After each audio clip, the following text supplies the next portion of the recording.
છોટાઉદેપુર જિલ્લાની પ્રાથમિક શાળામાં વિદ્યાર્થીઓ પાસે શૌચાલય સાફ કરાવતો વિડીયો વાયરલ થયો છે। જે વિડીયો કવાંટ તાલુકાના પીપલદી ગામ ખાતે આવેલી પ્રાથમિક શાળા હોવાનું સામે આવ્યું છે।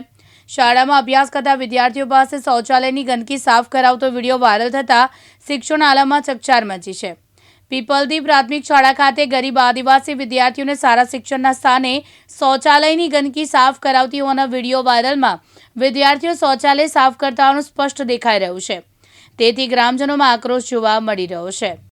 છોટાઉદેપુર જિલ્લાના કવાંટ તાલુકાની પીપલદી પ્રાથમિક શાળા નંબર 1 ખાતે વિદ્યાર્થીઓ પાસે શાળાના શિક્ષકો દ્વારા જે બિનઅધિકૃત કામગીરી કરાવેના સમાચાર જાણવા મળેલ છે।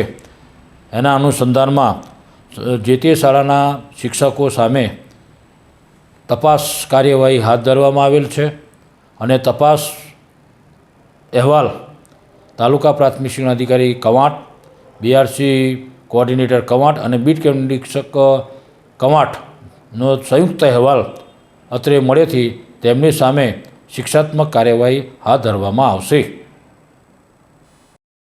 અલ્કેશ તડવી, દિવ્યાંગ ન્યૂઝ, નસવાડી, છોટાઉદેપુર।